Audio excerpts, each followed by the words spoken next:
All right, everybody. Well, it is that time. It's 1 o'clock. Welcome. I hope that you guys are doing well. And it's a busy week because we got spring break next week. I'm guessing I'm not the only one giving a test this week. It seems to be what every professor wants to do, kind of hit people with exams right before the break.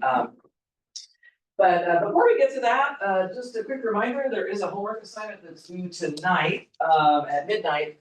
In the review session last night, I did one of the problems, basically a reworked version of basically an equivalent to one of the problems that was one of the extra problems, I think. One of the problems is asking you to prove that f of a is equal to the infimum of all of the f of x's, where x is in some interval from a to b, where f is increasing and continuous. So I did a modified version of that problem in the review session. So if you need a little help, if you're stuck on this particular problem, you can scroll towards the end of the review session. It's one of the last couple of problems I did in the review. And you'll see a solution there. Let's see, what else? Well, I've got a few quizzes to pass back here. Oh, so you got locked out. Can you guys get that door, please? Release.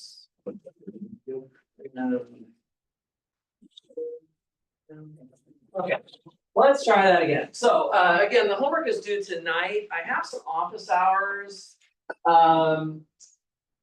After class today, I'll have office hours, and then also after my other classes, I'll finish around 8 o'clock. I'll head down there for an hour or so. So try to catch me at one of those office hours if you have any questions, or you can shoot me an email if you can't actually come in to the office. I'm gonna have some extra hours tomorrow from 11 to 12:30, and then again in the middle of the afternoon at about 3 o'clock, and then from 9 o'clock until midnight in the evening. And then Thursday morning from 11 to 12:30, there's a review session. I did one yesterday. And there were about 6 people there, something like that. There were a few people. I sent out a link, a YouTube link through email. I don't know, did anybody try to look at that? Yeah. Is it working? Yeah. It worked, okay, good. I never, sometimes I'll like just turn it on to make sure the audio was on and everything. So I'm glad that was working. Those were some good problems last night. So we did about 6 or 7 problems. So if you weren't able to make it and you feel like you're lacking for practice problems, you might take a look at that review session video. But I'm gonna do another one tomorrow in the afternoon, starting at 4 o'clock until 6. I will have to cut it off pretty much right at 6 to go do something at 6, but we'll just do that right outside my office. You can also just come in Zoom if you just want to watch it from a remote location. And again, I will record it, and again, I will send it out. I'm gonna do different problems tomorrow night than the ones that I did last night.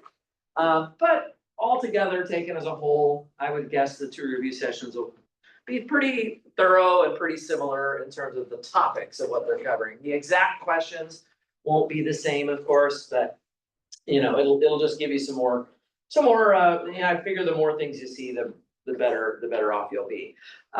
There is the sample midterm, and since we are now officially 48 hours from the exam, any time now that you have a couple hours to sit down and try and work that out. It's great to go to my review session and office hours and all that stuff, but at some point you do need to assess where you're at with the material and make sure that you are able to do it. Okay, it's one thing to listen to me explain it and follow along. It's another thing to actually sort of take ownership of it and do it yourself. So I would recommend taking that sample exam and just sit down for a couple hours quietly and see what you can do. Okay, and don't freak out if you're not totally ready for the exam yet. Maybe you don't feel that great about how it turned out. That's all right. There's still time to look at my solutions, ask me questions, and follow up with me at the review session tomorrow as well. Okay. Let's see. You've already taken one midterm with me, so this one will be similar format. I probably will give you an option to take something home. And I'll probably give you a day and a half or so to do that. Try not to be taking home stuff that's like you already know to be expecting it, like statements of definitions. right? Things like what were on the quiz. The quiz was very much, especially the front side, I was basically just asking for definitions, right? You don't want to be taking those kind of things home. You want to be taking home a problem that you're just having a blank brain for in the moment of the exam, but you know that if you have time to sort of hash it out and figure it out, those are the kind of things you want to be taking home.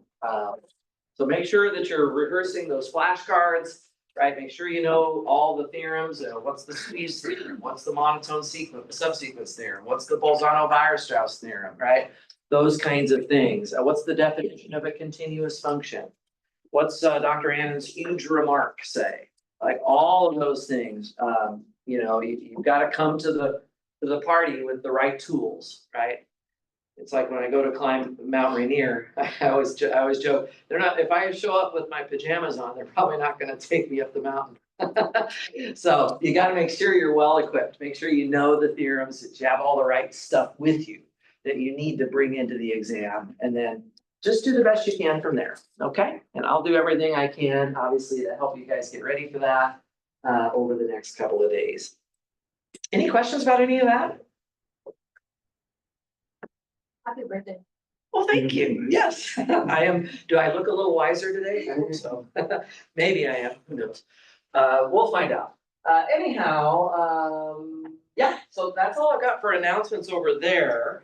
I came in a little early just to get this big 5 consequences of continuity listed up. You don't need to necessarily write them all down again. I see some of you are doing that. That's fine if it helps you to kind of keep everything organized. But these are all in your notes because we stated and proved all of them actually last Thursday. So it's a pretty big day. The big 5, by the way, you guys all know what that's referring to?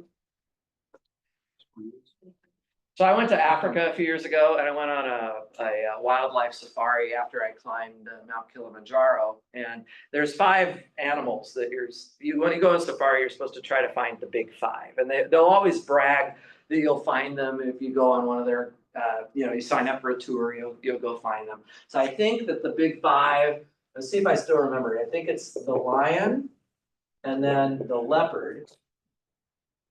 And then there's the water buffalo. And then, no, it's not the hippo, the rhinoceros. Oh, I don't even know how to spell that. And there's one more, the rhinoceros we were very lucky to see. We saw it only at a distance, kind of, they're hard to see those, but we did get that one. Water buffalo, leopard, lion, I think it's the elephant. Those are the big 5. So, you'll sign up for these tours and they'll guarantee, if you sign up, you spend $1,000 and take this tour or whatever, then we'll guarantee that you're going to see the big 5.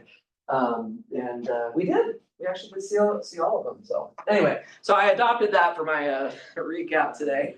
The big 5 theorems about continuity, consequences of continuity here. And I wanted to just get them back up here again. Right, so what you'll notice about these results is that the function, in all cases, the function is assumed to be continuous on a closed interval.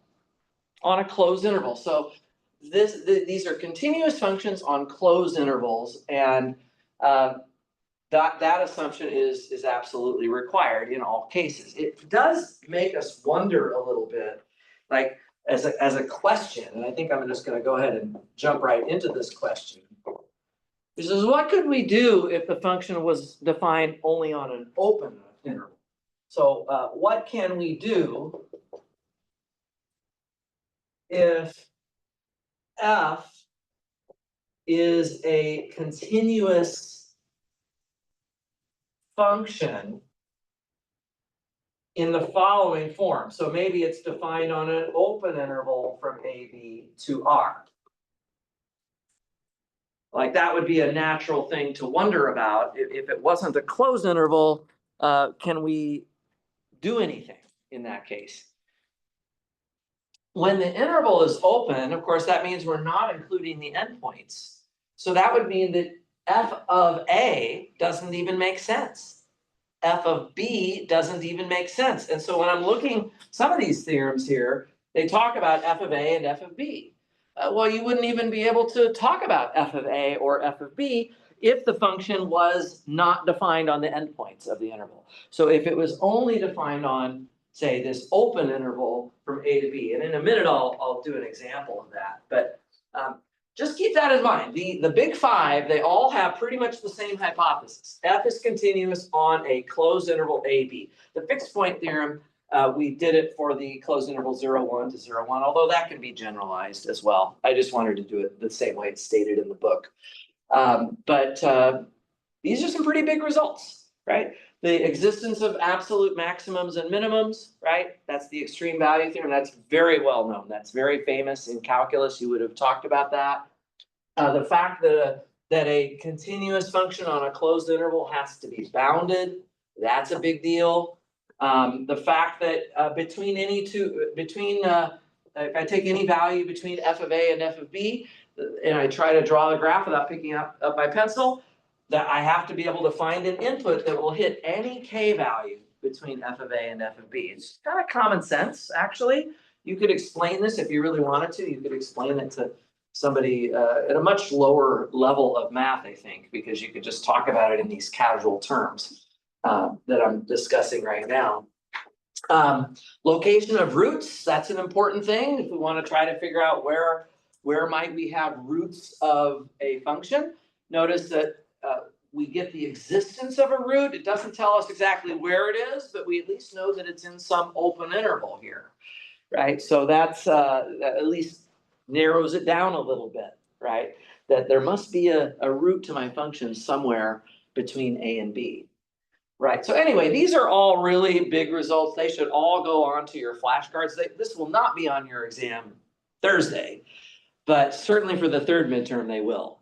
So you're gonna wanna have these results really, really well in mind, I think. Okay, are there any questions about any of those?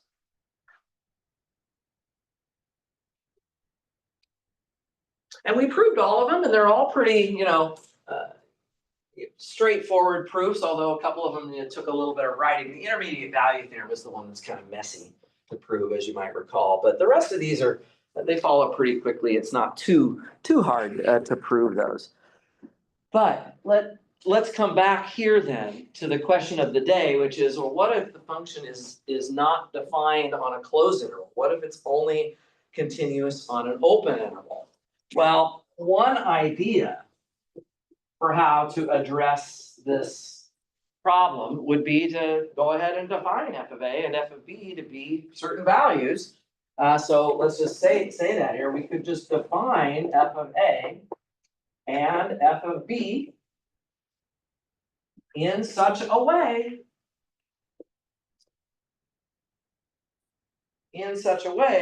that we get a continuous function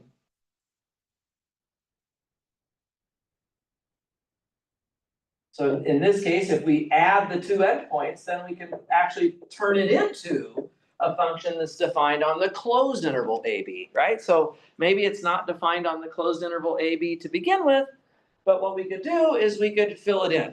So an easy example of that would be, so here's A and here's B, and your function looks like this. It's defined on the open interval AB, as you see kind of on my little sketch there. So this is my f right here, my function. And I could say, well, I can't apply any of my big five consequences right now because it's not defined on a closed interval. But what if we just go ahead and define f of a, marker's not working, define f of a and define f of b, so that it now becomes a continuous function on the closed interval. And once we've done that, then we can come back over here and use these results again, right? So you could think of it in those terms. That is a very good idea. However, it is not always possible. So the problem with this is it is not always possible to do so. in the picture that I drew, it seems really obvious that you could do it. You just sort of fill in the holes at the endpoints of that interval. But let me give you another example, and it's not like I have to go looking for some really weird example. It's very easy to give an example here where you cannot extend the function onto the endpoints. Namely, let's define f from the open interval 0, 1 to the real numbers via f of x equals 1 over x. I don't have to get too fancy here, right? That's it. If I look at this graph, okay, so here's 1 and 1. Let me try to draw this a little better to scale. Sorry. There's 1, 1. So the graph is going to go through 1, 1, but the problem is it goes up like this. That's your f, right? It goes up to plus infinity as x approaches 0 from the right side. So I could define f of 1 to be equal to 1, and that's no problem. I can certainly fill in this little circle right here, no big deal. But then the question would be, well, how would I define f of 0? I have to put a dot somewhere on the y-axis, right? But the problem is that's not going to give you something continuous, right? If I put a dot somewhere on the y-axis and then I want to try to draw the graph without picking up my pencil from 0 to 1, I won't be able to do it. Doesn't matter where on this y-axis I put this dot, yeah? The function, I cannot make it continuous by adding a value of f of 0 anywhere. There's nowhere that I can do that. So let's just point that out. It's impossible. It's impossible in this case to define f of 0 so that f will be continuous at 0. You won't be able to do it. You won't be able to make this function continuous. So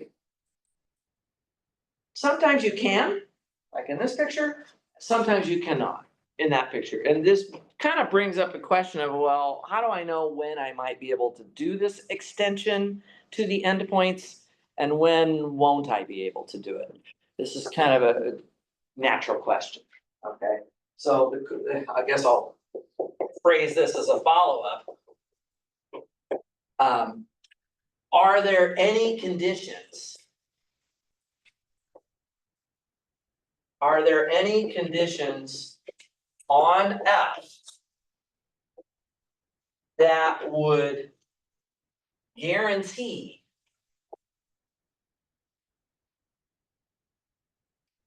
that a continuous extension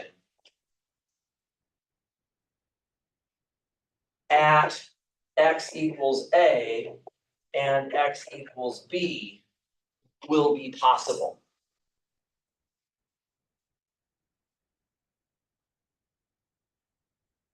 This is the natural question at this point.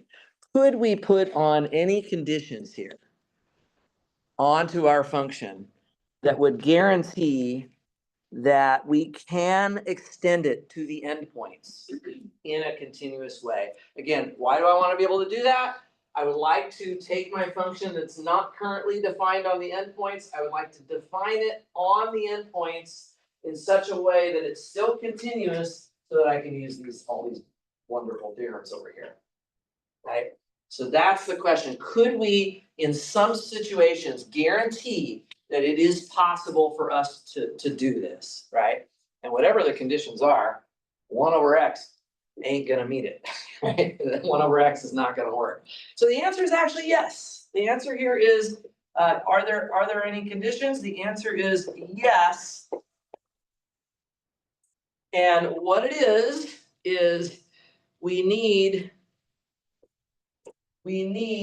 f to be, it has to have a property we have not talked about yet. So today is the day for another new concept.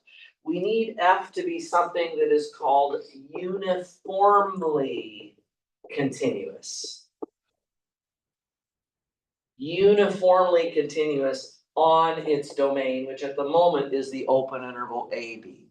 So we need F to not just be continuous on the open interval AB. I mean, 1 over x is certainly continuous on the open interval 0 to 1. It's a rational function. It's never undefined as long as I'm on the open interval 0, 1. So as such, this is a continuous function on its domain, right? But as it turns out, it is not this sort of stronger version of continuity. It is, we could say that this F is weakly continuous. But this is going to be the idea. So I'm going to spend the next section now talking about uniform continuity. So let me get this going. This is section 4.5. And this is, the title of this section is Uniform Continuity. Right, okay, so uniform continuity. So let's just recall sort of what happens with the f of x equals 1 over x example. I'm going to show you why I call that a weak type of continuity. It is continuous. 1 over x is continuous, but it's not going to be uniformly continuous. It's going to be only sort of weakly continuous. And the reason is, so let's just go straight to that example again. If we look at 1 over x, right, on, any interval, I guess I could just stick with the same interval, 0, 1. So the open interval 0, 1. If we just take that function on that interval, and if we pick a point that's in that interval, let's say c is some value between 0 and 1, and we want to prove that f is continuous at c. So to prove f is continuous at c, what we do is, we go through our usual motions. We let epsilon greater than 0 be given. I'm not going to go through the full work of this again, but just to kind of remind you how this works, what we do is we go over to some Scratch. We have a little Scratch work that we do, and you remember how that works. We take the absolute value of f of x minus f of c. We set that less than epsilon, and our goal is to figure out what delta is. And so I'm going to show you briefly what the Scratch would be here. We would get absolute c minus x over cx less than epsilon here. And so then taking that one step further, so come up here. By the way, guys, when you're doing this Scratch work, be sure to put these arrows in there, right? Make sure you're including those arrows because sometimes the steps are not reversible. So if I ask you to do something like this on Thursday, you're going to have to make sure that you're connecting your steps of your Scratch work with arrows, whether they're two-sided or one-sided, whatever. But you do have to be a little bit careful about that. Anyway, so when we try to solve for absolute x minus c, what we get is epsilon times absolute cx. And this is the one where you might remember I chose a preliminary delta. And so, my preliminary delta, so I can call it maybe delta 1. And what I like to do when it's a sort of an arbitrary c is I pick my preliminary delta to be c over 2. So again, just to remind you, I don't want to get too wrapped up in this again, but here's c and here's 0, right? So you just make a neighborhood here of radius c over 2. So this is sort of the limited domain that your x's are going to belong to. Yeah. Can I ask specifically why c over 2? It doesn't have to be c over 2. I could choose anything. I just don't want my interval to include 0. I want it to literally be within the, the positive side of my number line here. Because, for example, if 0 gets included, then I have problems here because x could be 0 in the denominator of this fraction, and that doesn't make sense. So I'm trying to just create a window around c that is small enough to avoid bad places, like 0 in this case. Yeah, I don't want to be dividing by 0, obviously. Does that answer your question? Yeah, Anyway, so C over two always seems to work pretty nicely. So when I do this, this implies that, as I got on the picture, that x is between C over two and 3C over two. And so when we go back to, so thus, if we go back to what the absolute value, let's come back to this one here. Absolute value of x minus C over absolute value of C times absolute value of x. That's less than absolute value of x minus C over absolute value of C times absolute value of C over 2. I don't really need these absolute value bars, by the way, because C is positive anyway. But just to be thorough and complete, I'll go ahead and include them here. And we still want this to be less than epsilon. That's supposed to be less than epsilon. That's kind of what this scratch work is saying here. And so what we know is that this one is if and only if absolute x minus C is less than 2 epsilon over absolute value of C squared. So if I just flip this 2 to the numerator on the other side, actually, no, I've done that wrong. That should actually be epsilon is there, the C squared goes to the other side. I don't need those absolute value bars. Over 2. Yeah, that looks better. So this is just C squared over 2. I'm just moving it to the other side. So I'm multiplying through by C squared over 2, and I get this right here. And so now you get sort of a new delta.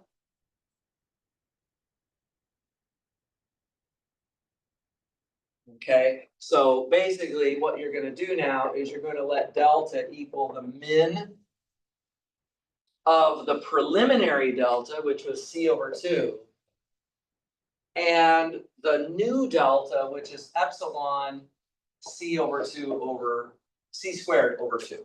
Yeah. And again, I don't need those absolute value bars on the C. So just go ahead and drop them here. My point is, okay, and then we go from there and we go back to our main proof and write it all out. Yeah. But my main point here, guys, is that that delta depends on both epsilon and C.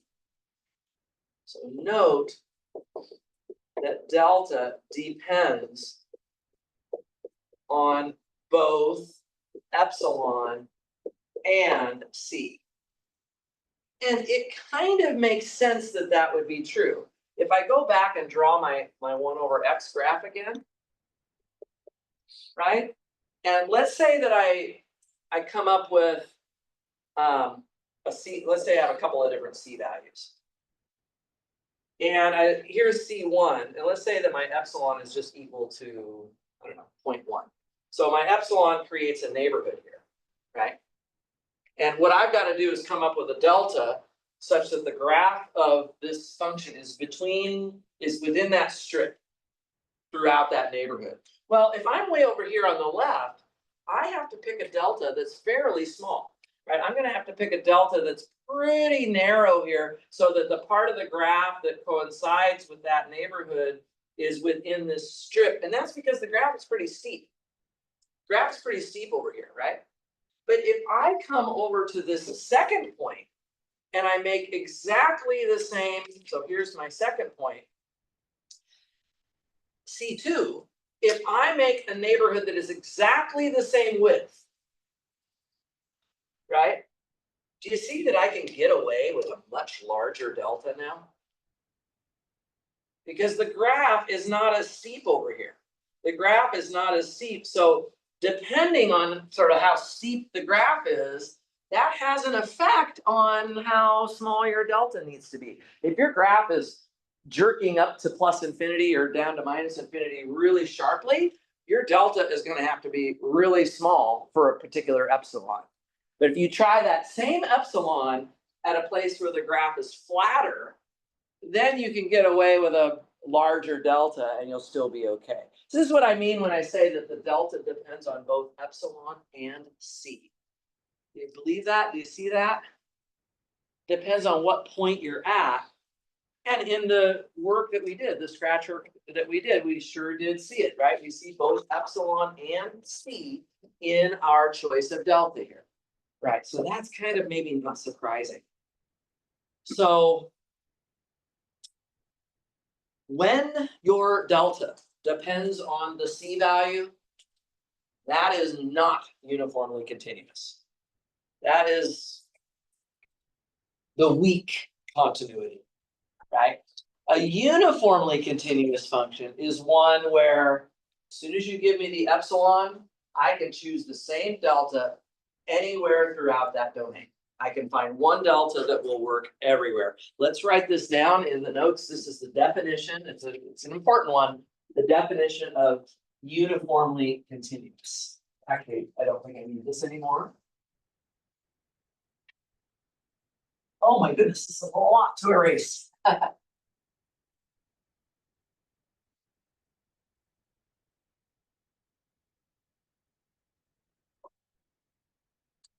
still can't believe the last time I taught 350, I was in my garage in Colorado, where it was about 40 degrees. I could not erase those boards. It was so cold. I had to go get a space heater and blow hot air on my whiteboard just to get the stuff to erase. It worked. It worked. It was not easy, that's for sure. So anyway, so here's a definition, guys. And this is an important definition that kind of is what this section is all about. 4.6. And here's what it says. We're going to let D be a subset of the real numbers. And F is a function defined from D to R. Okay. Then F is uniformly continuous on D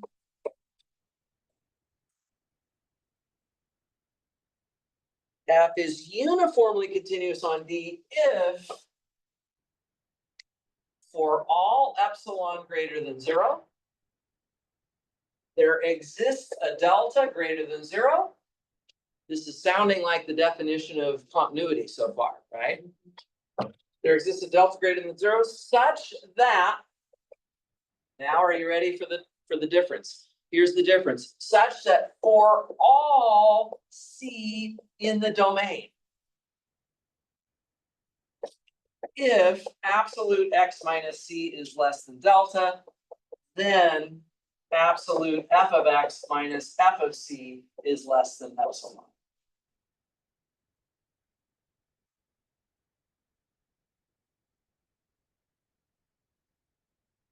The interesting thing here, guys, is that the way that this game gets played is somebody hands you the epsilon and you have to come up with the delta. But now your delta has to be adequate to handle every single point of your domain. If it is, we're going to say that F is uniformly continuous on D, on the entire domain. Let's be really clear, guys. When we defined what a continuous function was, it was continuity at a point. F is continuous at C, right? So F is continuous, you don't need to write this down. Just want to remind you, F is continuous at C if and only if for all epsilon there exists a delta such that, you know, same thing, absolute X minus C less than delta implies absolute F of X minus F of C less than epsilon. This C is just one point and it's given to you ahead of time, right? So you already have a lower bar here because you're only trying to find one delta that works for this one point C. And if I move my C around and I let C change from, you know, anywhere within this interval, then I would be allowed to change my delta accordingly as I go along. Okay, well, that's weak continuity.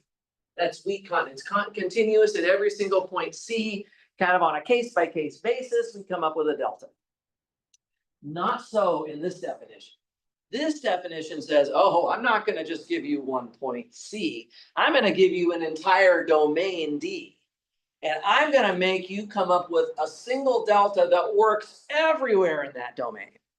So you're not gonna be allowed to refine your delta according to what C is, the way we were doing over there. Right, you have to find one single delta that works. Now, it's pretty clear, make a quick remark here. It's pretty clear that if F is uniformly continuous on D, then it's continuous throughout D. Question before I write it down. So, sorry, so since it's uniformly continuous, would there be, can we not find a preliminary, or is there? I don't care if you want to find a preliminary delta or not, but it should not depend on C. Right, the main thing is that your delta, I mean, maybe you'll end up with delta being the minimum of a bunch of stuff over here, but there should not be a C in my determination of the delta, only epsilon and other constant numbers. Okay. Yeah, that's definitely a good point. So the remark here then, let me come back to this point I was making, is that if F is uniformly continuous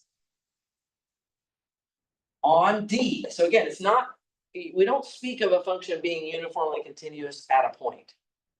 That doesn't make sense. It's got to be on an entire domain. Okay, so if F is uniformly continuous on the entire domain, then F is continuous on D. And when I say that, when I say continuous on D, that of course means i.e. at each point C in D. So when I say continuous on D, I just mean at every individual point, one by one, case by case basis, I can prove that F is continuous at that point. And by the way, I'm allowed to have my delta change with the C value, right? For regular continuity, that is allowed. Okay, it's for uniform continuity that you cannot do that. So we will see soon that f of x equals 1 over x is not uniformly continuous on the open interval 0 to 1.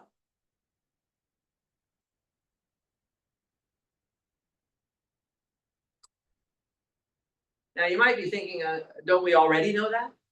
I already did that example, f of x equals 1 over x on the open interval 0, 1. Yeah, we ran through this calculation, but we saw that the delta depends on C, right? So all that really tells us though is that at least this proof wasn't smart enough to avoid the delta depending on C. I haven't really rigorously disproved it yet. Maybe there would have been a better way to come up with a delta that didn't have C in it, and we just didn't think of it yet. So we're going to want to rigorously rule that out. We're going to want to rigorously say, no, this function is not uniformly continuous on that domain. But guys, please be clear. We should always specify the domain. It does not make sense for me to make the statement, 1 over x isn't uniformly continuous. Doesn't make sense. Because actually, 1 over x is uniformly continuous on the interval from 1 to 2, or from the interval 3 to 10, or from the interval 25 to 27, right? It's just not uniformly continuous on an interval that's kind of rubbing up against 0. That's really the problem, because the graph gets arbitrarily steep as you get towards that y-axis, right? And so you're not going to be able to find a delta that's always going to be small enough, right? For every C value. So that's something else to keep in mind. Okay, let's do an example of this. Practice a little bit on something here. This will be kind of good practice as well for what we're going to be doing on Thursday. Get this showing over here. Let's show that the function f of x equals x squared. Let's just take x squared. Let's show that is uniformly continuous on, I'm gonna use the closed interval from -2 to 2.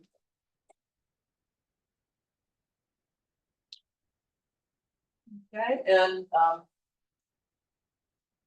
like so many things in this class, we obviously have the definition that we can start from, but you will not be surprised that soon we will have other tools as well. So I'll get to those tools soon, but I want to do at least one example where I'm just kind of going straight from the definition. Guys, here's the definition.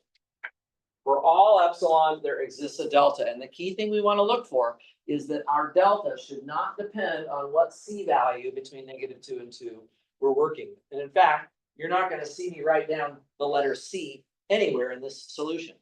I'm not pinpointing a specific point. Instead, I have an entire domain that I'm trying to prove the function is uniformly continuous on.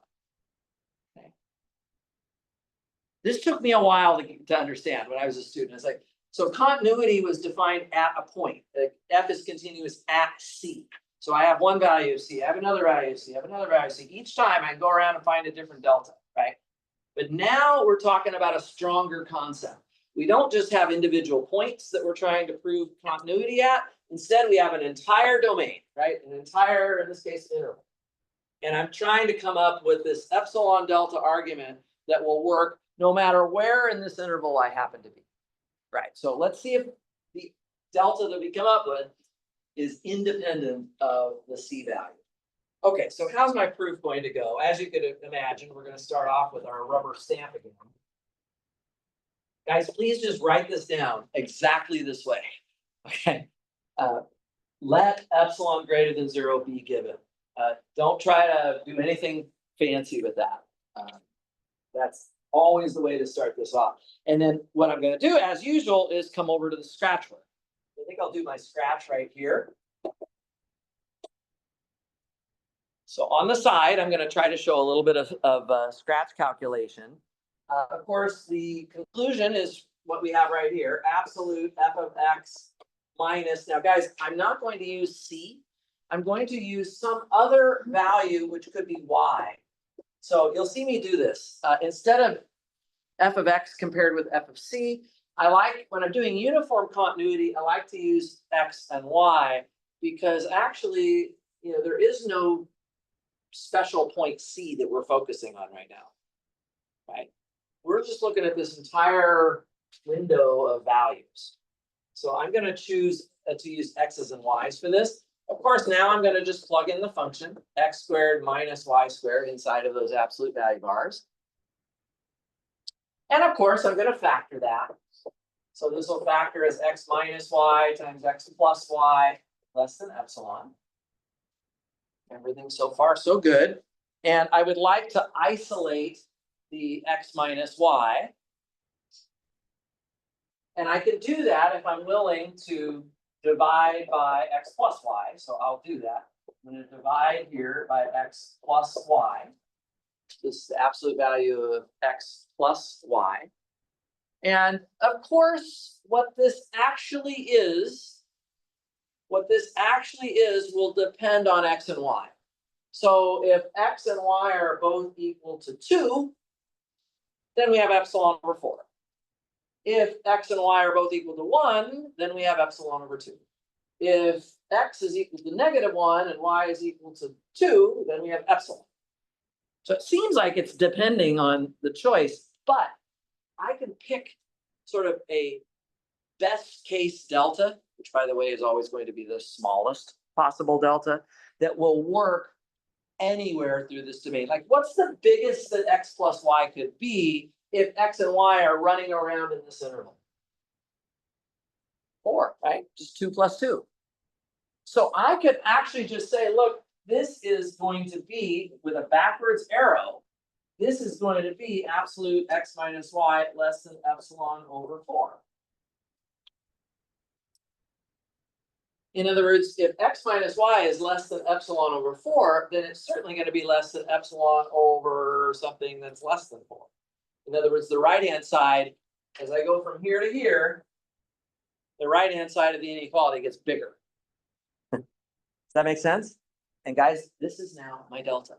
And notice that it does not have any reference to a C value. It's only depending on delta. So I am going to let delta equal epsilon. Go back to my proof now. I go back to my main proof, and I'm going to let delta equal epsilon over 4. Okay, so then we can just check if that actually does work. So to do that, let's just assume that absolute of x minus y is less than delta. So that just means absolute x minus y is less than epsilon over 4. And so now again, like we always do, we just retrace our scratch work. So retracing the scratch gives exactly the conclusion, which is that absolute of f of x minus f of y is less than epsilon. That's it. I hope that changing from a C to a Y is not throwing you off. The reason I'm just doing that is to try to make it clear that I'm not focusing on a particular point C anymore. Rather, I have two sort of points, X and Y, that are on equal footing with each other, right? Neither one of them is preferred over the other, but they're both just within, I guess I should say, with X and Y, they're both within this domain. So with X and Y within that domain, but I'm not pinpointing one of them as sort of being the special point where I'm verifying continuity. That's kind of the idea. Okay, well, are there questions there?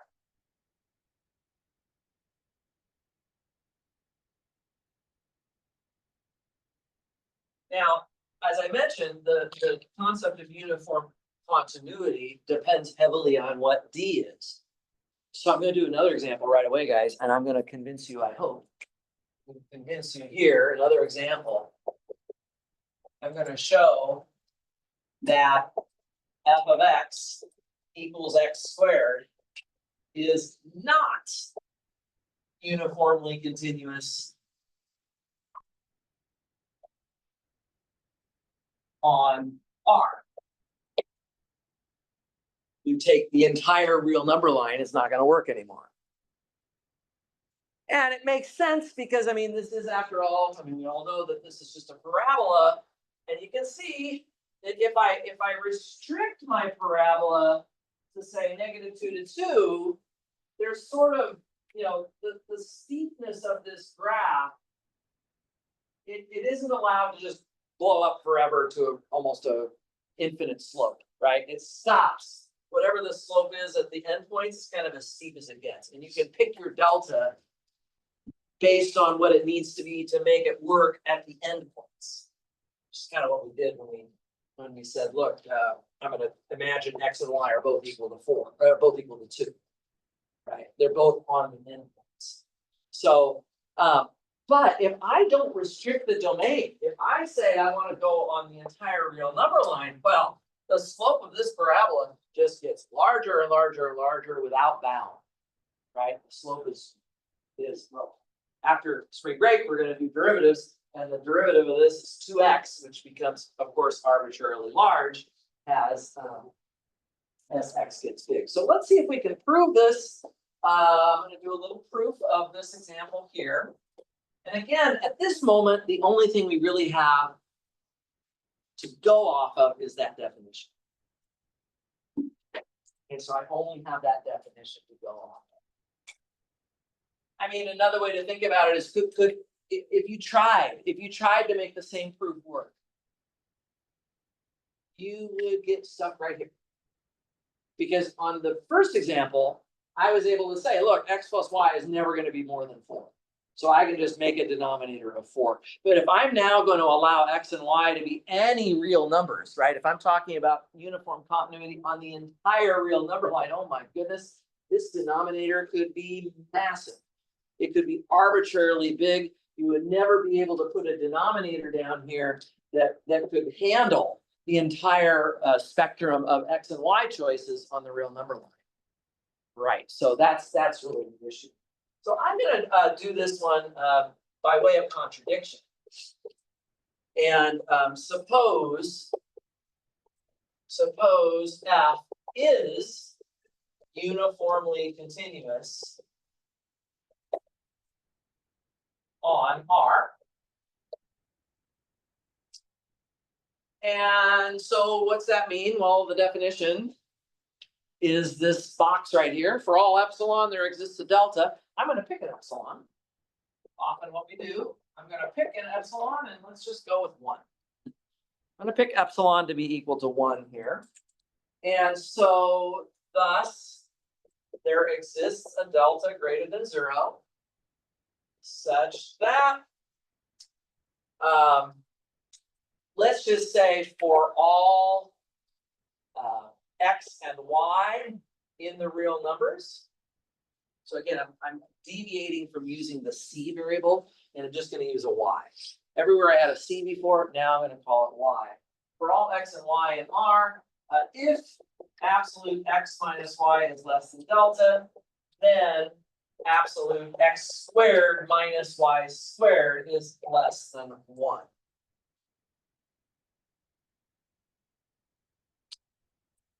Okay, and then there's this clever little trick, which the book, so I never would have come up with this.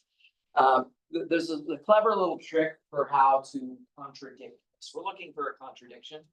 I'm going to give you 2 points X and Y that are closer to each other than delta, but that after you square them, their difference between them is more than 1. So I'm going to contradict this statement that we just wrote down here. How am I going to do it? I'm going to choose X to be 1. Don't ask me where I came up with this. Okay. The main thing is to follow the logic of it. I'm going to choose X to be 1 over delta plus delta over 2. And I'm going to choose Y to be 1 over delta. Again, we don't really know what delta is. But I'm going to create these 2 points. Because then if I look at absolute X minus Y, you subtract them. If you subtract them, what do you get? Delta over 2, right? You get delta over 2 here. Well, that's definitely less than delta. All right, good. So those points are technically, they're real numbers that are within the right window, right? They're within delta of each other. But then let's take a look at the absolute value of X squared minus Y squared. Kind of interesting. I'm going to factor this as X minus Y times X plus Y. And X minus Y, we just got done saying that that was delta over 2. And X plus Y is actually, we add X and Y together, we actually get delta over 2 plus 2 over delta. X plus Y like that. And if I multiply this out, I get delta squared over 4 plus 1. And that is more than 1. And so this becomes a contradiction. That is a contradiction if there ever was one. Okay, so we have, hopefully I've convinced you a little bit that the domain is critical. A function can be uniformly continuous on one domain, but not on another. Is everybody following this contradiction? By way of contradiction, I chose this epsilon, and so there had to exist a delta such that this was true. But then I created a specific X and Y that made that circled statement false. That's what I did, and I just verified it, basically, is what I was doing. So that shows that it's not uniformly continuous on R. Like I said, we will have some much nicer results about this very, very soon. Okay.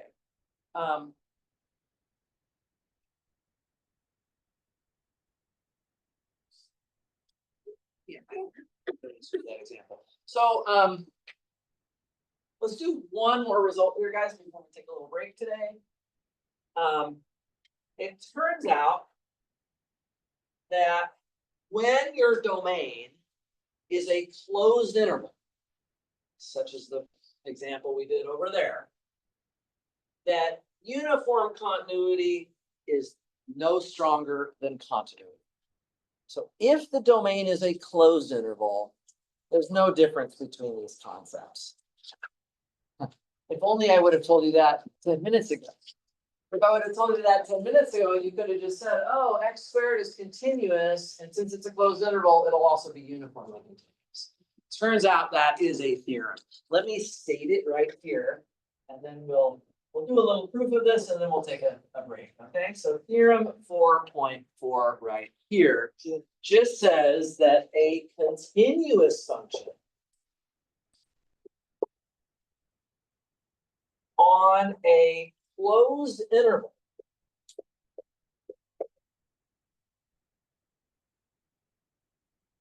is uniformly continuous.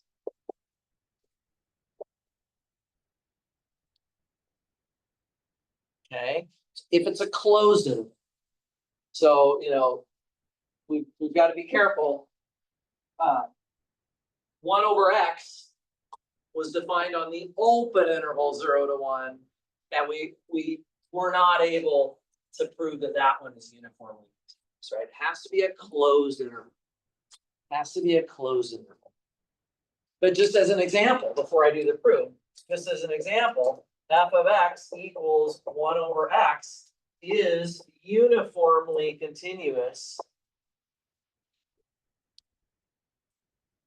on, let's say, the closed interval 1, 2.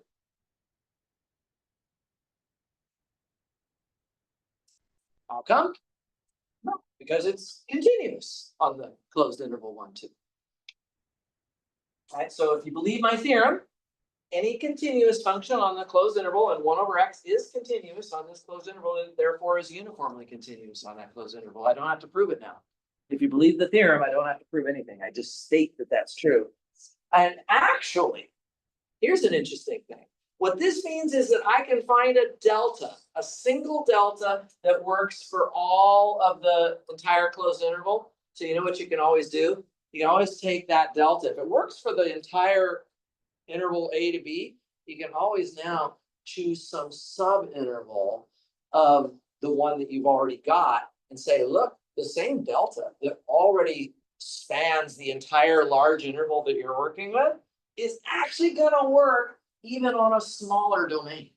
So from this, we could actually say, as a follow-up, so from here, we can say, this is kind of interesting, we can say that f of x equals 1 over x is uniformly continuous on anything sort of inside of that. So how about just the open interval 1 to 2? Yeah, we could do that. Okay, it didn't work on the open interval 0 to 1. On the open interval 0 to 1, this function is not uniformly continuous, but on the open interval 1 to 2, it is. How come? Oh, because I can prove it's uniformly continuous on the closed interval, and then I can just get rid of the inputs. I can always make my domain a little bit smaller, and the uniform continuity will be preserved. Yeah. But see, I can't do the closed interval 0 to 1. I can't even start with that because f of 0 doesn't make sense. So that's why I can't sort of just leverage this theorem and make it work for all open intervals. It's got to be a closed interval. That's sort of the starting point, but then you can strip that closed interval back down. So we could have done the open interval -2 to 2. That would also be true. Or the open interval from -1 to 3/2. Anything that's sort of a subdomain of this domain, it's going to be uniformly continuous there. Yeah, okay, so let's do this proof. This is a nice proof that I want to show you. It's not very long.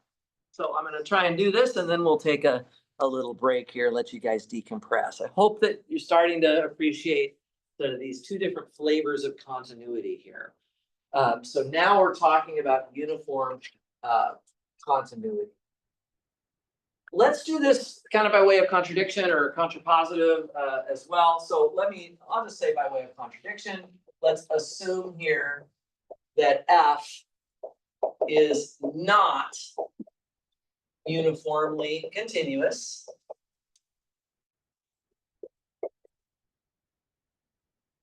On, and I have to have a closed interval here. So remember, you always have to talk about the domain. You can't just say F is not uniformly continuous. You have to say F is not uniformly continuous on D, whatever D is, right? So in this case, my domain is a closed interval, which I'm just going to write in that notation there.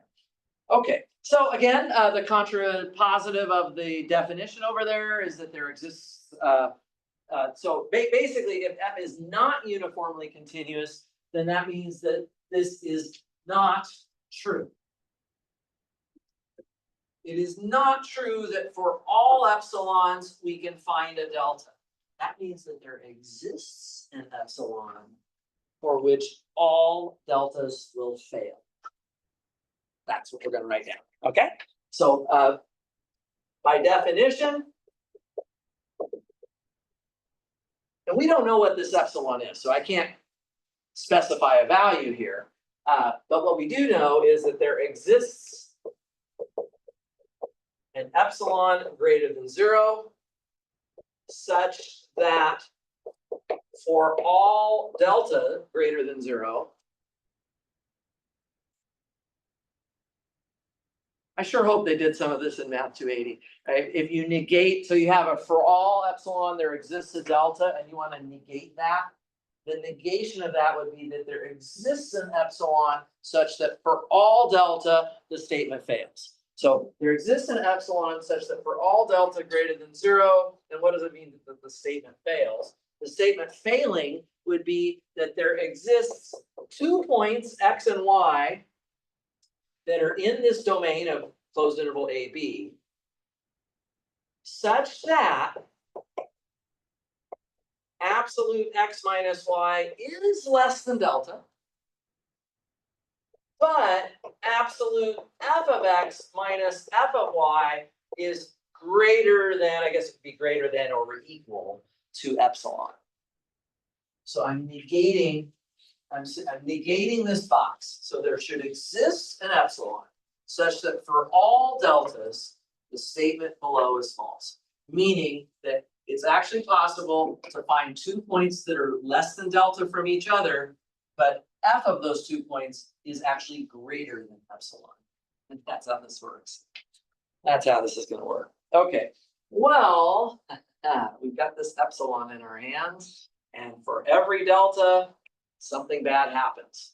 I'm going to now create a whole bunch of different deltas. I'm going to make a whole bunch of different deltas, guys. So here's what we're going to do.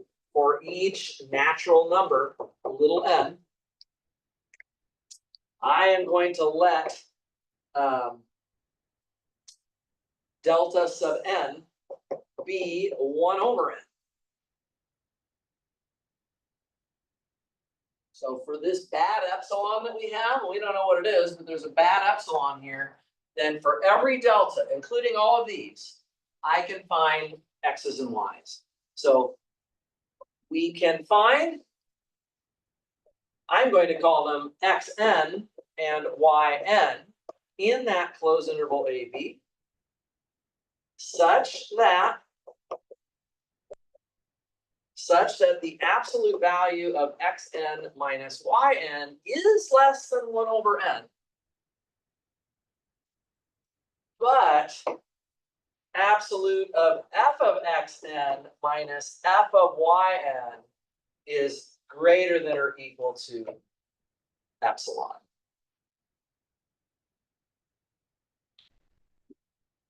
Okay.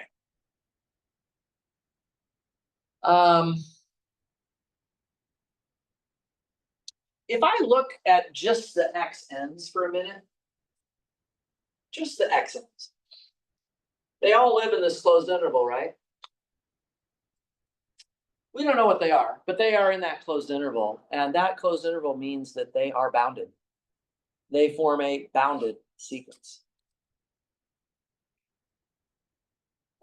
Ring any bells? And we definitely will want to know for Thursday.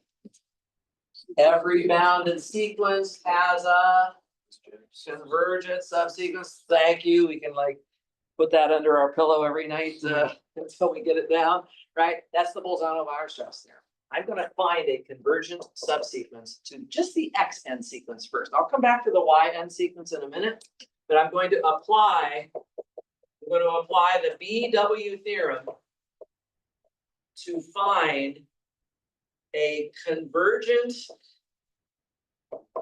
subsequence, and I'm going to call it x sub nk. It's usually my notation for the subsequence, and it has to converge, let's say, to x. And what do we know about x? It has to exist in that same closed interval. That was another one of the results, right? If you have a sequence, if you have a convergent sequence in a closed interval, it converges to a point that's in that closed interval. Okay, so I now want to look at, we're almost done. We're actually almost done. We're looking for a contradiction here. We're looking for a contradiction. Let's see if we can get one. Is everybody following this so far? Okay, so it's hopefully not too insane. Let's see if I can finish this proof here, that we don't need much more room. And I'm going to do it right here. I now want to look at the corresponding y sub nk's. Okay, so then if I look at y sub nk, I think you guys would certainly agree with me that that is equal to x sub nk plus y sub nk minus x sub nk. I'm just going to add and subtract the x sub nk in there. And y sub nk minus x sub nk, that's this guy. What's that converging to as k gets big? Y sub nk minus x sub nk. The distance between those 2 points is going towards 1 over n, which is going towards 0. Right? It's going towards 0. The difference of the x's and y's approaches 0. Right? So this guy is converging to 0. The xnk is converging to x. And so what we can say then is that the ynk sequence is also converging. It's converging to x plus 0, but that would just be x. So it's converging to the same thing. Okay. Now, our function, our original function f is continuous. So another one of our big theorems that hopefully is on a flashcard somewhere is that when you have a continuous function, it preserves convergent sequences. So if you have a sequence that converges, like y and k converging to x, then f of y and k should converge to f of x, right? So since f is continuous,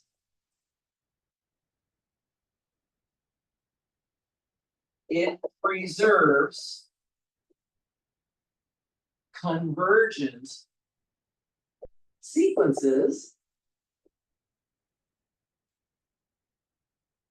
And I've actually got a couple of them here. I've got the xnk sequence. So what I would know is that the fxnk sequence should converge to f of x. But similarly, the y sub n sequence converges. So if I look at f of ynk, that should also converge to f of x. So both the xnk and the ynk sequences are converging to f of x. And what I'm hoping that somebody can help me figure out while I'm erasing is, why is that a contradiction?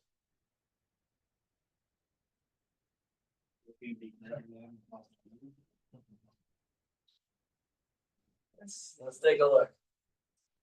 What do we know about the FXN and the FYN? Because I always have to make sure I'm using everything that I was given. And what we're saying here, guys, is that for each natural number n, f of xn and f of yn have to have a gap between them. They have to be pretty far apart. They have to be more than epsilon apart. So if they are more than epsilon apart from each other, right? That's it's like you have a buffer that you can't cross, right, between these two values. Well, then they can't possibly be converging to the same point. If these two sequences were converging to the same point, then they would have to be getting arbitrarily close to each other as well. Which means eventually they would be less than epsilon from each other. And that's not what we're assuming over there. That's the contradiction. So let's just write that down. However, the absolute value of f of x and k minus f of y and k is greater than or equal to epsilon. Guys, epsilon is positive, right? Strictly positive. There is some strictly positive buffer here. I just want to make it clear. Guys, if I just said this, I would not have a contradiction. Because even though we're saying that the difference between these points has to be greater than something, what it's greater than is only 0, which means they could actually converge to each other. What makes this a contradiction is having this buffer here, saying, actually, here's 0, here's epsilon, and these points are dancing around up here. They can't get down to 0, they can't even approach 0. Right? This epsilon creates this gap here, and all of these f of x and k minus f of y and k's are all these dots up here. So for sure, this is a contradiction, which contradicts f of x and k converging to f of x, which is also, I'll just write it like this, guys, if you don't mind. Just put an arrow going the other way, which is also what f of y and k is converging to. So those two sequences can't converge to the same point if their difference is always bigger than some. Maybe epsilon is 0.1, whatever. It's some value, and that value forces the difference here to always stay above a certain number. Yeah, it's kind of it's a subtle point, but it's actually kind of a nice point.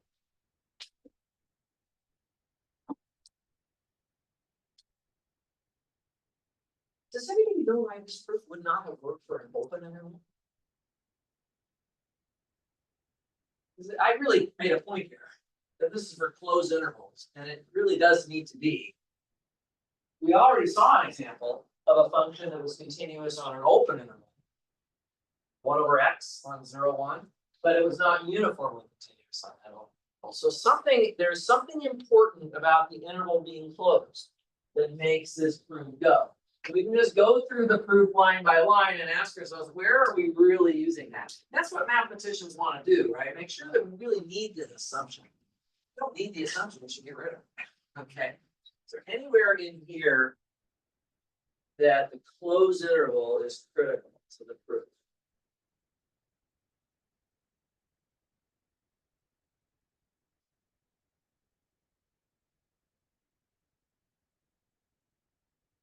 Actually, it's right down here. It's right down here, knowing that this x is still in that closed interval.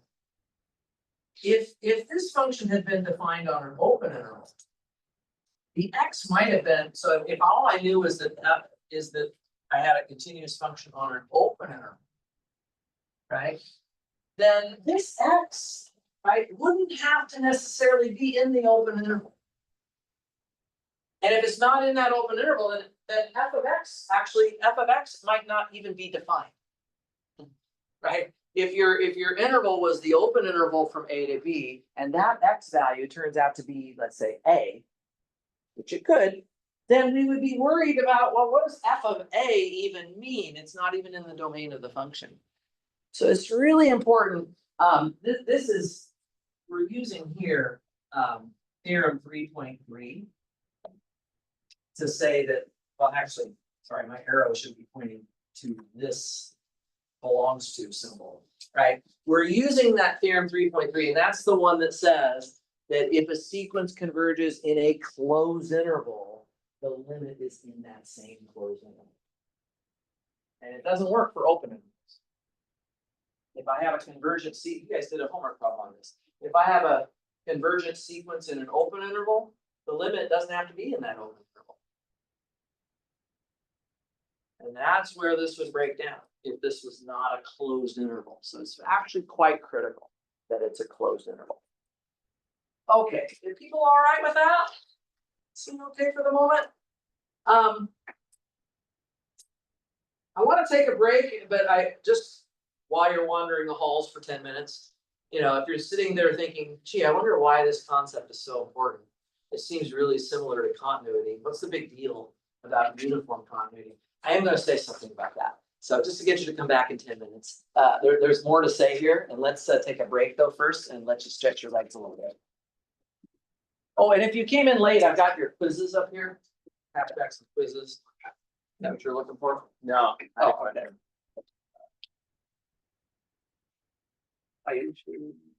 Oh, you already have your quiz. Yeah, I have a question. You have a question. Okay, what's the question?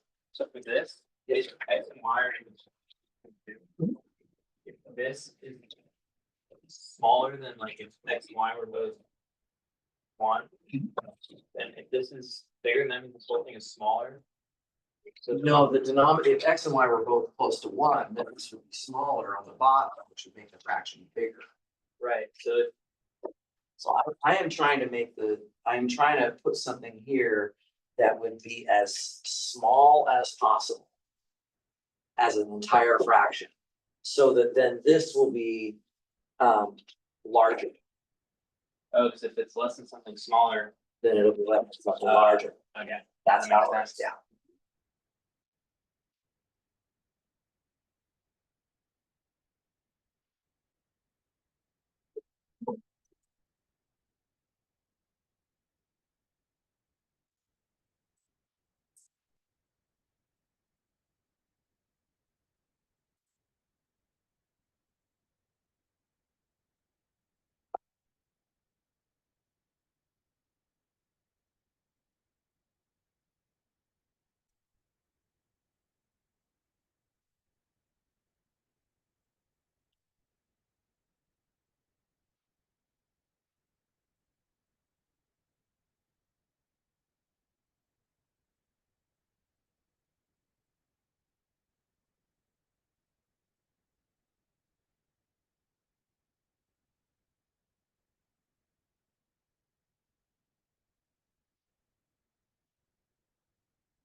Anybody have any fun plans for spring break? Going to Santa Barbara. Santa Barbara, beautiful city. Yeah. Once We've been there before. I've been there once with my dad. Oh, But that okay. was like 10 years ago. I don't know if things have changed, but I don't know, it's calling my name, but I just wanted to go to the beach. It's a beautiful place there. There's also some nice hiking and the hills should be really alive with flowers. This time of year. so. Any place you recommend? I went to there was I don't know if the Rose Garden will be in bloom, but there's missions there. There's a big mission in Santa Barbara. Is that the one with Visited. the bell tower? Yes, Oh. and then I went there. What time of year was I there? It might have been around this time, and the Rose Garden was gorgeous, and it's right out in front, and people were out having picnics there. It's a really, really nice place. Anybody else going anywhere? Just catching up on sleep. Yeah. Going to Austin for a wedding. Austin, Texas? Oh, I was just there, right before the semester started. My parents are interested in presidential libraries. So, so we flew into Austin and then we went to College Station. There's one there. And then there was one in Austin. I think it was Lyndon Johnson has a museum there. So we went to that and then we went up to Dallas. And, that was the first time I'd ever been to Austin. So it was very cold. I have a friend who lives there and I made him promise me good weather when I came. And we were freezing in Texas. This was in January. So he said this is not normal. Like it was actually gonna get below freezing. Yeah. Oh, My favorite restaurant there is called Bacon, like 24 types of bacon in the oh, jeez. menu. Man, that's more information than I would probably be aware of. I didn't complete the challenge. Oh, gosh. Why isn't accumulation points not a part of this? Show like the continuity. You go to Barton. We could rephrase things Yeah. using that terminology. Okay, I was going on like the whole thing, you were saying that, I'm like, well, if it's continuous on the open When's the wedding? and the Saturday. endpoints are Are the accumulation. accumulation points. Yeah. Then the idea is to try to define up on those accumulation points. Yeah, we could certainly phrase the sort of the problem here in that Gotcha, okay. language, yeah. So it does work. You're gonna- Yeah. Too messed up there. No. Yeah, I'm trying to stick somewhat close to the phrase here. I haven't Yeah. even started looking at that. That's okay. That's Friday. Yeah. Wait till we get through Thursday first, yeah. I totally understand. My brain off today. No, that's. Yeah. Get used to it. I hear you. Well, I need to get through, I wanna come back from, spring break ready to, start rooms. So I've got just a couple more results to do there, so. If I don't finish it, I'll just make a video or something. Barton Springs. Shouldn't be that bad. Yeah, I think it's pretty. Been there many times, I don't remember. I've been to the Springs too, honestly, that was called. Spring Creek.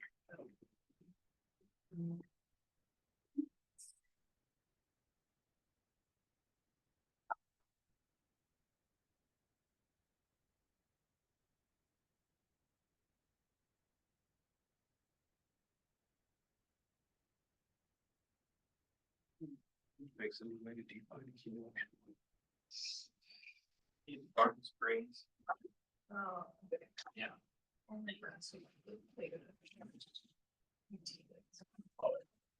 It's really quiet around here. Everybody out in the hall? It's a lot of people. Oh, okay. Yeah. Maybe they just need to Sorry. respect your birthday wishes and be quiet so that you could lecture. Focus on my, Like, Exactly. talking about, and then it's next to. find out if my brain is still working.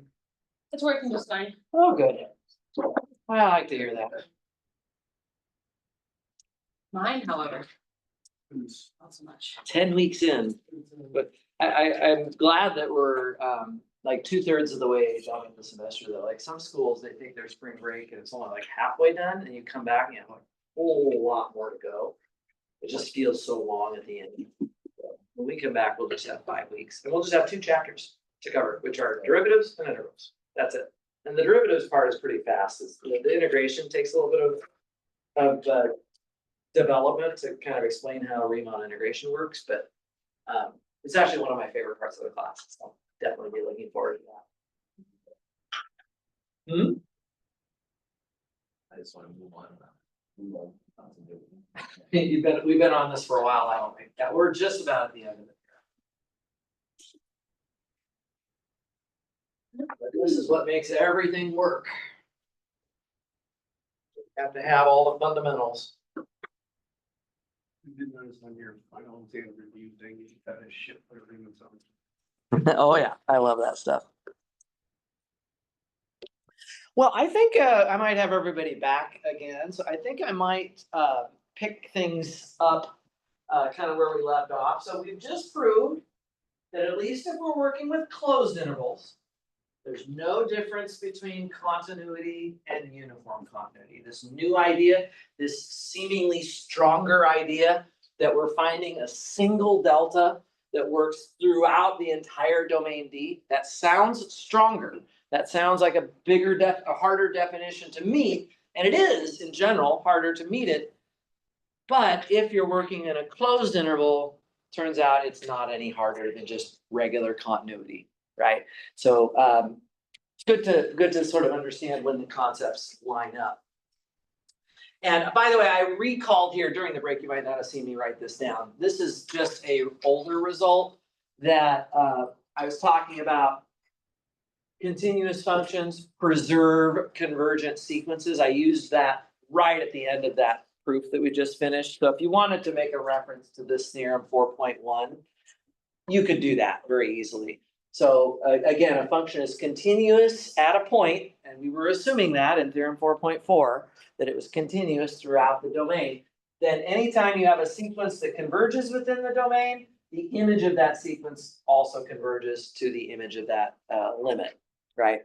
So continuous functions preserve convergent sequences. You might remember that we were using this theorem mostly to disprove continuity. In other words, if I want to show that f is not continuous, big pro tip for Thursday, if you're trying to show that a function is not continuous, I want you to think about this theorem. See if you can make a sequence that converges to C, but whose image does not converge to f of C. If you can make even just one example of that, then that will disprove this property, which means that your function won't be continuous at C. Okay, so it's a real good way to show that something is not continuous. I don't want everybody to only be able to prove that things are continuous, because some things are not, right? So that's a good result to use. Now, you might be wondering whether there is something like that for uniform continuity. Would there be a theorem that says f is uniformly continuous on D if and only if some property about sequences was true? And then we could use that property to disprove uniform continuity, right? Could we play this same game with the uniform continuity definition as well? It turns out that we can. There is such a result, and that is the very next thing I want to state, okay? So I'm going to put it right here. So this is another theorem. The nice thing about this is most of these theorems are pretty easy to state. This is theorem 4.5. And what this is going to say is, this is actually not phrased in the book as an if and only if statement. So I'm going to phrase it just how it's stated in the book.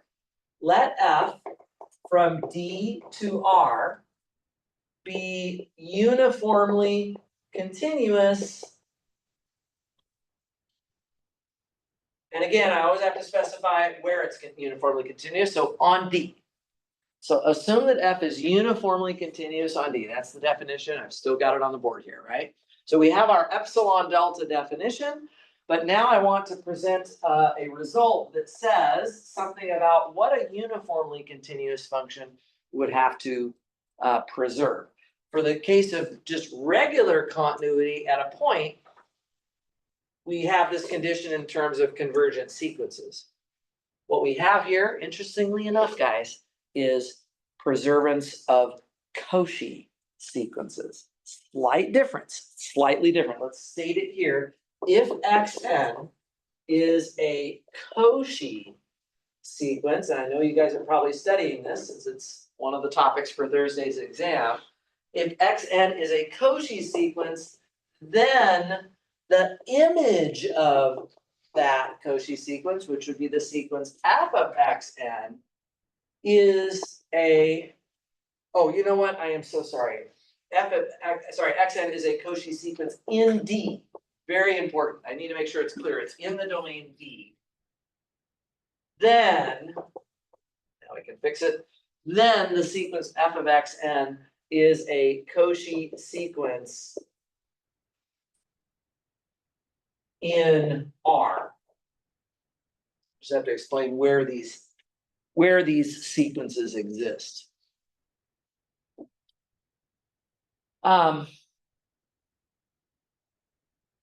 Now, I hope that this theorem, when I see it side by side with the earlier theorem, 4.1, it should reinforce this idea that uniform continuity is stronger than regular continuity. And why is that? Well, because if my function is uniformly continuous, then it's going to preserve all Cauchy sequences. And specifically, we've learned that convergent sequences are Cauchy. So any convergent sequence would be Cauchy. Cauchy sequences are preserved, right? And a Cauchy sequence in R is the same thing as a convergent sequence in R. So in other words, if I know that my function is uniformly continuous, I could actually prove that it's also regular continuous by just using these two results. I mean, I made it as a remark earlier. I sort of said it should be clear that a uniformly continuous function on D will be just regular continuous on D. But now we can kind of see that reinforced through a comparison of these two theorems. Right? Guys, remember, every convergent sequence is Cauchy, but not every Cauchy sequence in D would be convergent in D. What if D was this open interval? You guys have given me examples of sequences that are Cauchy in this interval, namely red. That's Cauchy in that interval, but it does not converge in that interval, right? So convergent sequences are always Cauchy, but Cauchy sequences are not always convergent. And what that means is that there's a lot more. So let me just draw a picture. Here's convergent. And here's Cauchy. Anything that is in the convergent bubble is automatically inside of the Cauchy bubble as well. But not the other way around. I can have a Cauchy sequence that's not a convergent sequence in some domain. If the domain is the real numbers, then they are the same. But in some other domain, they might not be. So guys, I have a lot more Cauchy sequences than I do convergent sequences with respect to some domain D. And what that means is that this is a higher bar. This is a higher bar. This is saying uniformly continuous functions on D, they don't just preserve convergent sequences within D, they actually preserve Cauchy sequences within D, and there's a ton more of those. That's the bigger bubble, the Cauchy bubble. So that's the way I like to think about that. So I'll do an example in just a minute, but I also want to give you this proof. It's a nice proof. It's not terribly difficult, but let's just write down the proof of this theorem, and then I'll try to give you a nice example of it. Okay, so I am going to assume that f from D to R is uniformly continuous on D. And I'm going to also assume that Xn is a Cauchy sequence in D. I have to start off with all of those assumptions to sort of start writing down this proof. Okay, so I have a uniformly continuous function. I'm gonna assume that xn is Cauchy. What am I gonna try to prove? I'm gonna try to prove that f of xn is Cauchy. This is a good review for Thursday because we have to know about Cauchy sequences. To prove that a sequence is Cauchy, we have the definition. It's pretty much all we have. And that definition is that we let epsilon greater than 0 be given. And our goal is to come up with an n naught such that the definition is satisfied. But guys, because xn is already Cauchy, then we already will be able to find an n naught that works. I mean, given an epsilon, there's already an n naught. However, before I pull up that n naught that we get, I want to use the assumption that f is uniformly continuous first. So given this epsilon, there exists a delta. The definition's in that box over there on the left side. So by definition, there exists a delta greater than 0 such that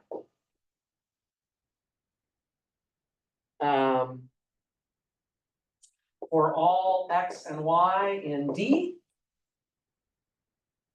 if absolute x minus y is less than delta, then absolute f of x minus f of y is less than epsilon. We certainly know that. So that's just the definition of uniform continuity. Okay. But I'm not really looking for a delta. My ultimate goal is to come up with an n naught. And I can create an n naught from this assumption right now. I already know that xn is Cauchy. So that means that if I have an epsilon given to me, I'll be able to find an n naught. So let's just add that to the proof here. Since xn is Cauchy already, there already exists an n naught in the natural numbers. Yeah, there already will exist that n naught. Such that, and remember the definition here, if n and m are greater than or equal to n naught. Remember there's two subscripts on this, the xm and the xn. Then the absolute value of xn minus xm, right? Remember, we're not talking about a convergent sequence. This is a Cauchy sequence where we're comparing xn with xm. And this is less than whatever I want to put here. I could put epsilon there, because you know what? I'm actually going to put the delta there. A little trick. And it makes sense, because after all, the delta is more related to the inputs to the function. It's the f of x's and f of y's that we would like to associate with the epsilon. Yeah, so this is the trick. Kind of interesting. Okay, so for all n and m greater than or equal to n naught, what do I know about the distance between f of xn and f of xm?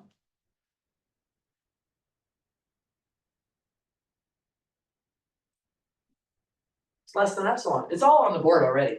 It's all on the board already, right? We already know that xn minus xm will be less than delta, and anytime two things are within delta of each other, then f of those two things are within epsilon of each other. So that just follows immediately. And guys, that's the proof. That's the whole proof. What did I need to prove? Starting with this epsilon, I had to find an n naught. I did it over there. I found an n naught such that as long as n and m are greater than or equal to n naught, then the terms of my sequence, and I'm talking about the f of xn sequence, they are all less than epsilon away from each other. That makes some sense? Any questions on that proof? Sorry, I've got to tie my shoe before I trip. Stepping on my shoelaces. Okay. Super. Let's do an example. Maybe I'll do, I think I could put my example right up here. I'd like to get a better marker. This one here. Let's try an example, guys. Practice this for a minute. I'm gonna claim that f of x equals 1 over x is not uniformly continuous on the open interval 0 to 1.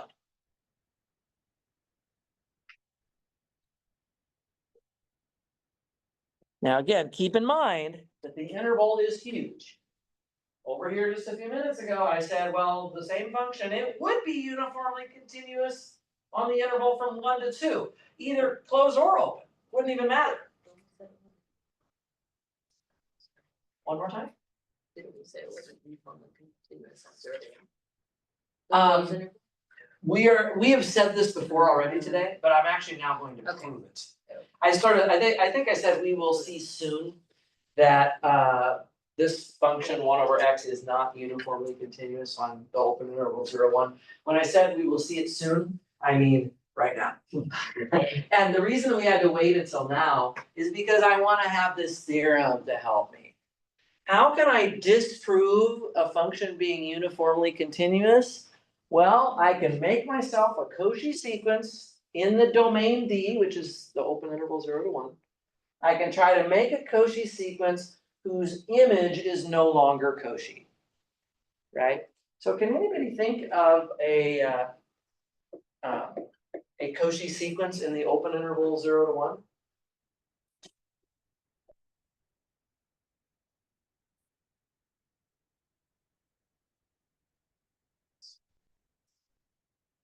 I don't want x, I want n. So one, do you mean 1 minus 1 over n? Yeah. We could do that, but you know what, we could make it even easier. We could just make it 1 over n. Now technically x1 is not in this domain, because x1 is equal to 1. You can fix that by putting a +1 on the denominator if you want to. I'm not gonna bother with that. Now, let's get the reasoning on this very, very careful. Why is this Cauchy? It's Cauchy because it converges. Convergent sequences are always Cauchy. So I know that this converges to 0, and so therefore it is Cauchy. So this, which is Cauchy, since it converges.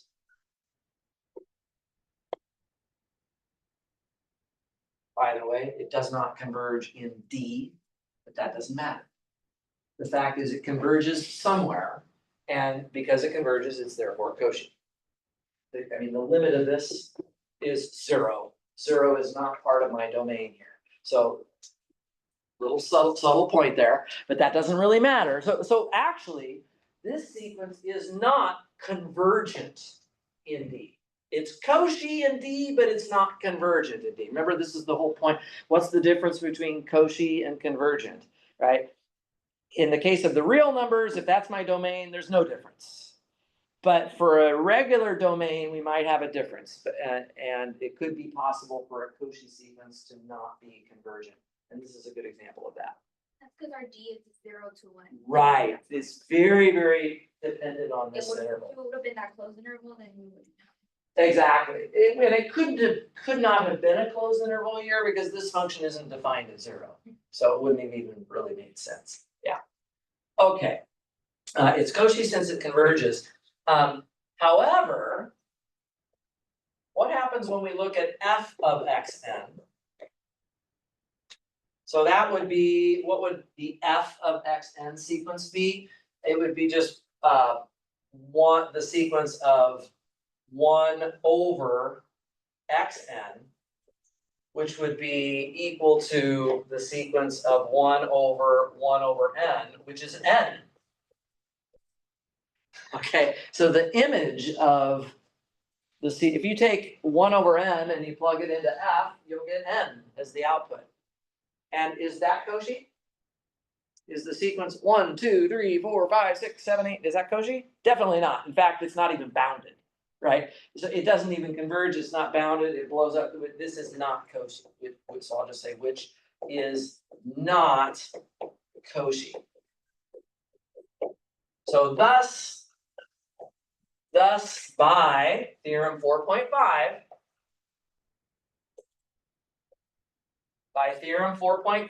we have created a Cauchy sequence in D whose image was not a Cauchy sequence, So thus we can conclude that F is not uniformly continuous on the open interval from 0 to 1.